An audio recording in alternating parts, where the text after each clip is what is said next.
shop update video. Shop upgrade project here.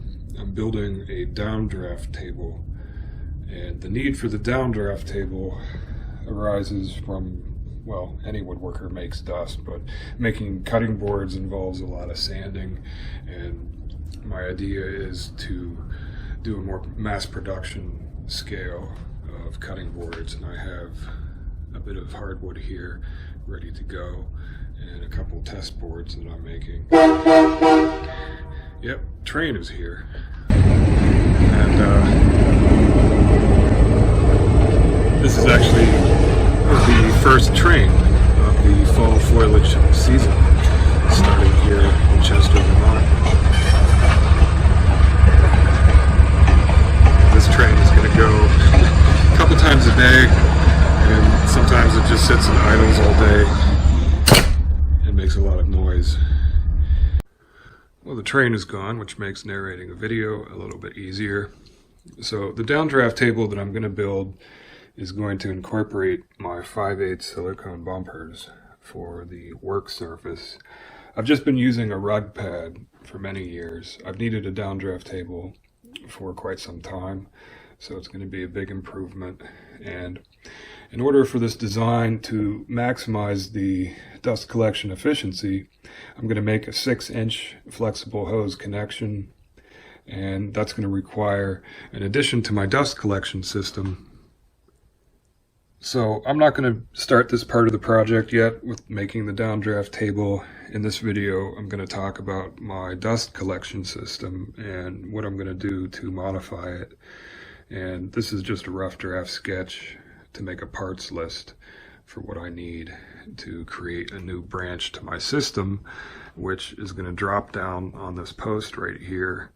So I'm going to reconfigure things up here and add another branch, which is going to make a 4-inch connection and then a blast gate down below for the 6-inch flexible hose.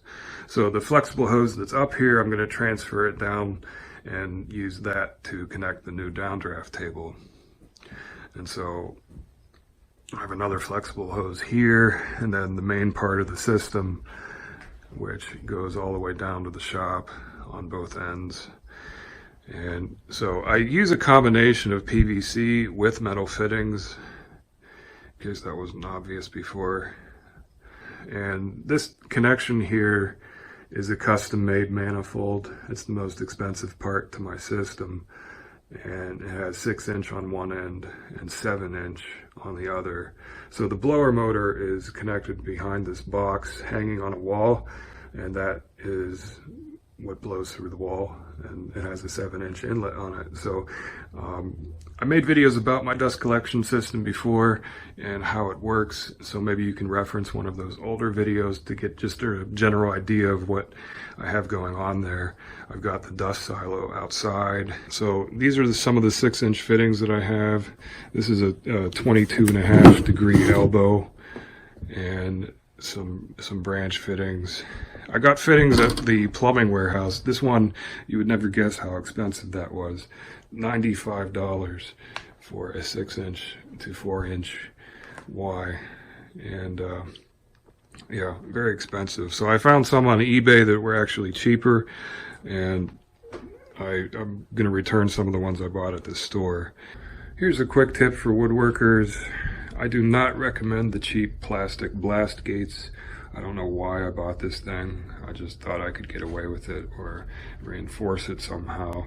But these things are terrible. They break apart very easily, and it's just a small glue joint in there that glues these two halves together. So if you're doing a permanent installation with 6-inch pipe, it really doesn't make any sense to use these plastic gates.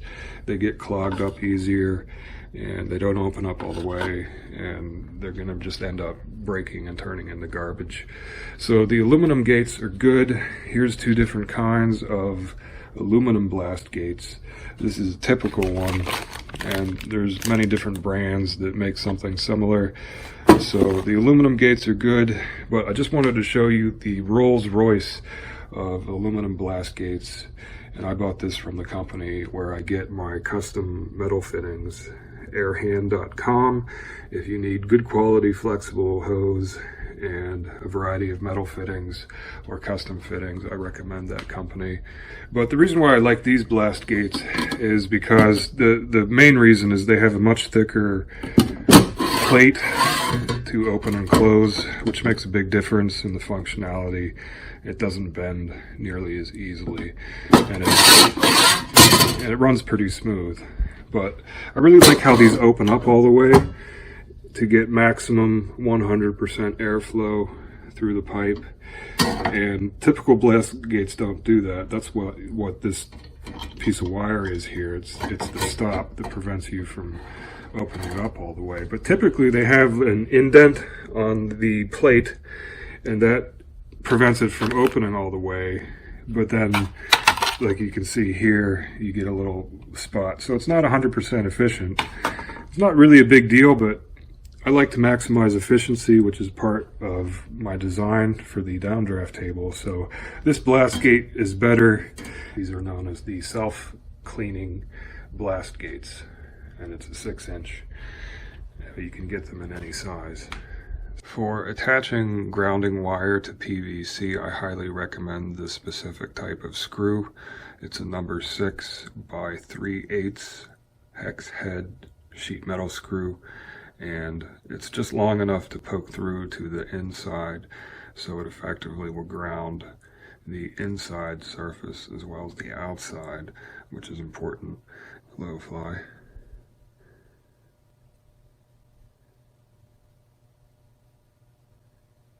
So as you can see, the head of the screw is not flat, it's slightly recessed, and that makes it ideal for seating the wire around the shank of the screw.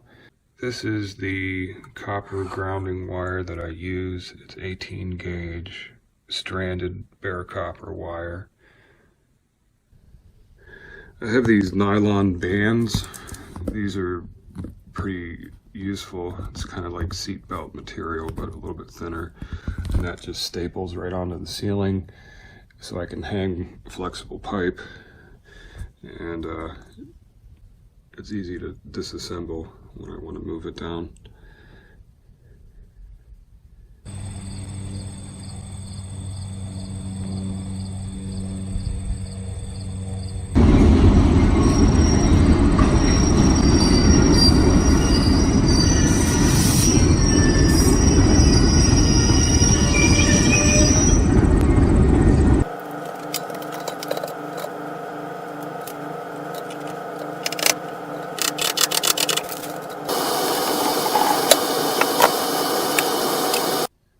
Okay, so we can see a little bit better now. Things are disassembled, and let's take a peek in here.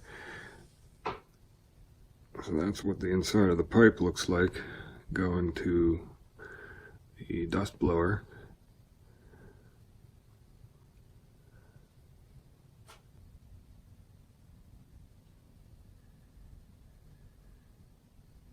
There's some old wiring. Zzz.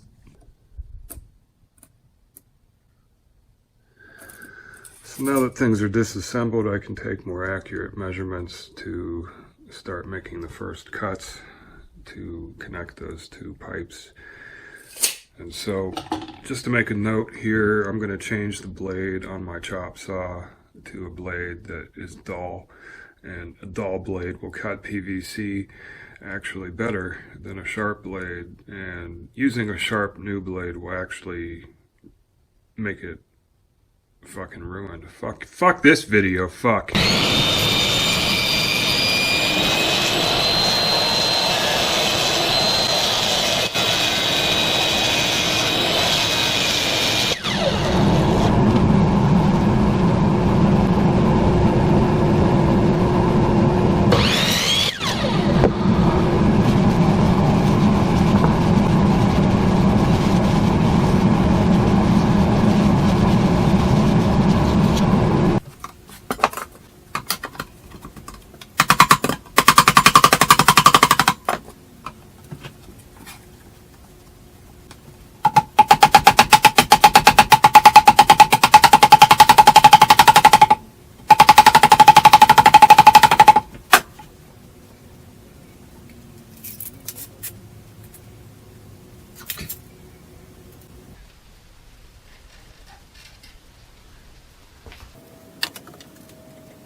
Okay, so I'm ready to install the first part of the system modification.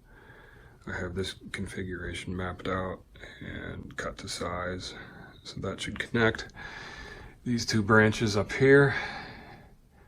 I used the stick to test fit the initial dimension, in which case it was just an inch too big, and that's just a convenient way to measure things. It's easier to use a stick than the measuring tape, and you can clamp the stick on.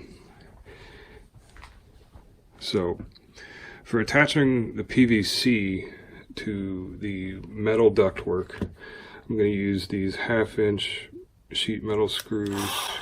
I'm also going to put silicone in between the two layers, just to make that sure that doesn't leak as much. The PVC fittings with the pipe, these fittings here don't leak, and there's absolutely no reason to use the cement to make that a permanent connection. It's way overkill, and it'll just mean that if you have to modify it, then you're pretty much SOL, and it's a waste of money. So do not glue your PVC fittings. If you feel like you need to make a rigid connection, you can use the silicone in the joints, and that'll make it like a temporary cement. The silicone works fine for doing that if for whatever reason you need to make it more permanent. So that's a very good thing to keep in mind when you're doing your system with PVC, not to use the glue. It's not the same as if it's holding water.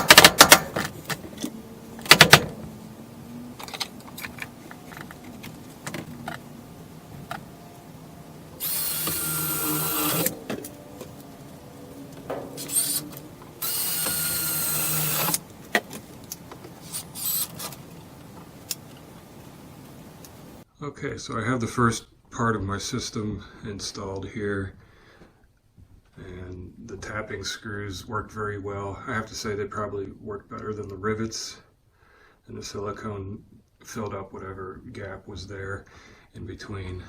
And so this is self-supporting here,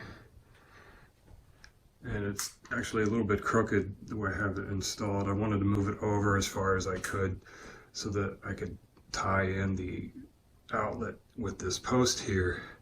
And so I have to make a couple more brackets. I'll show you the brackets that I have here. They're very simple to make out of 2x4 and plumbing strap.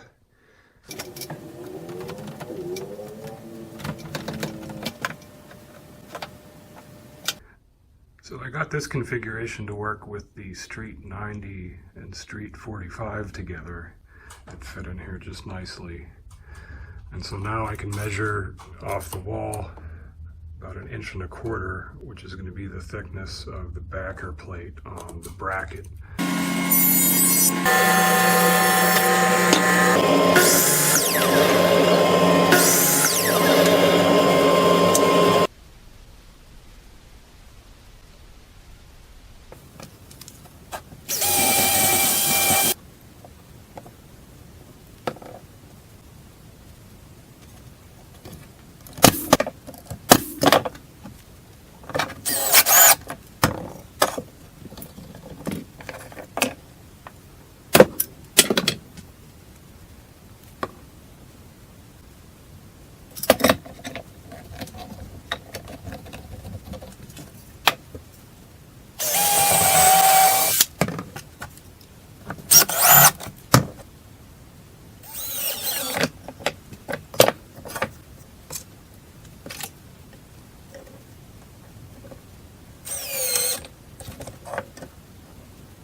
So this is the blast gate connection.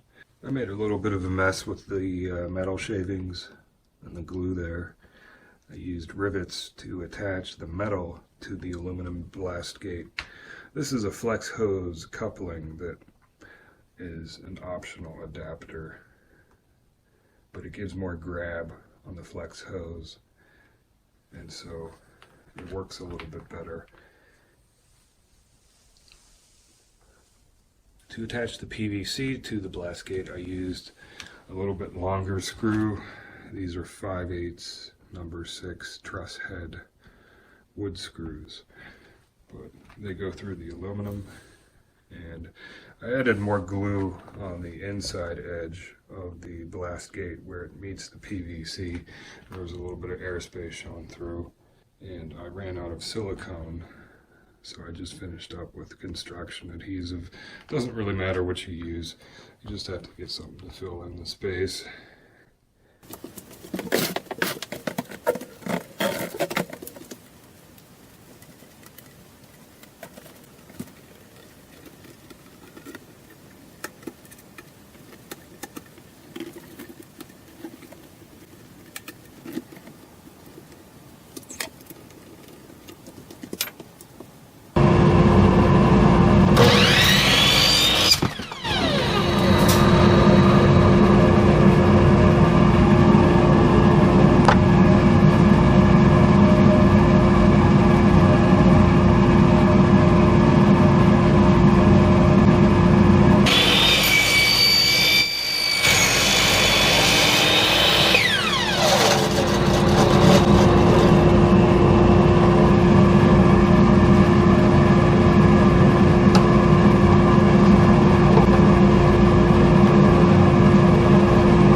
So my dust collection system addition is now complete.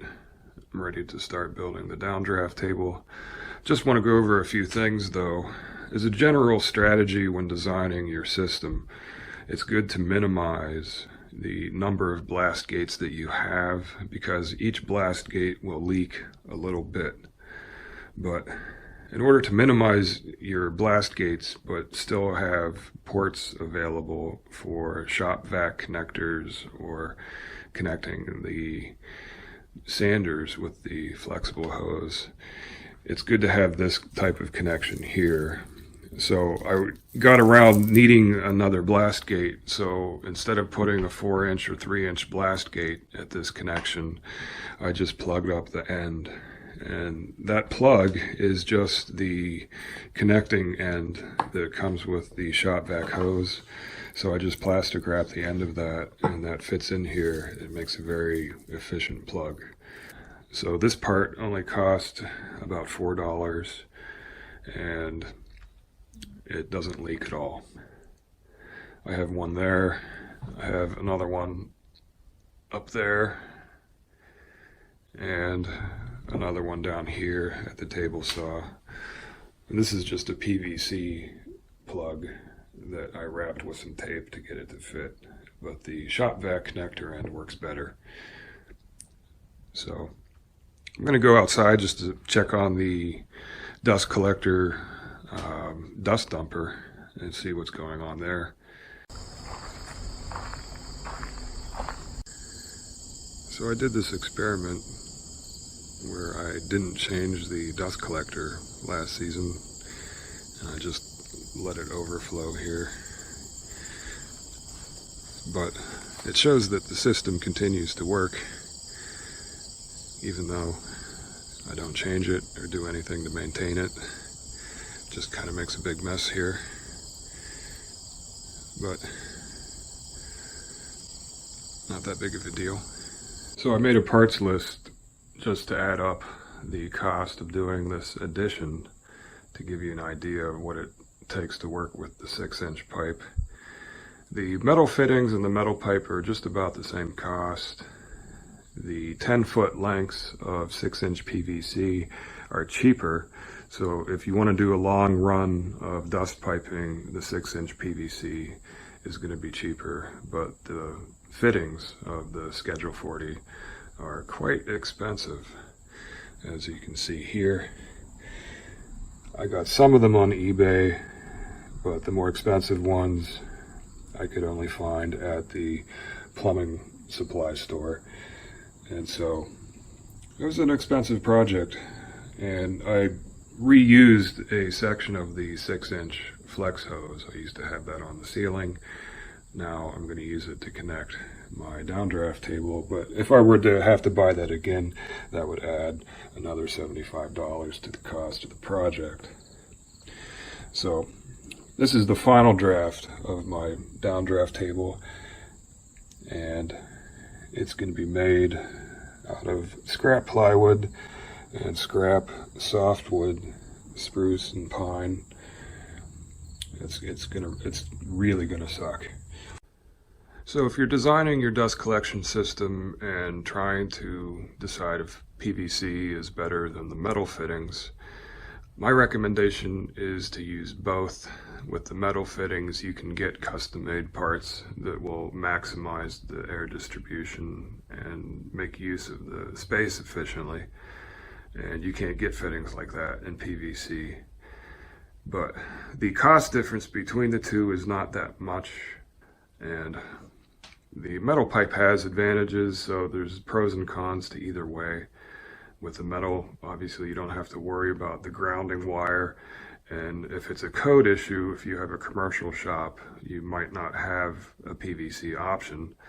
But if you're a home shop or a one-man operation like me, then I like the PVC. The 6-inch PVC is difficult to work with, but I'd prefer that over cutting the metal pipe with the saber saw and having to glue and rivet everything. The PVC is really straightforward to work with, and it can go together in a way that it can come apart for modification, which is what I really like about it.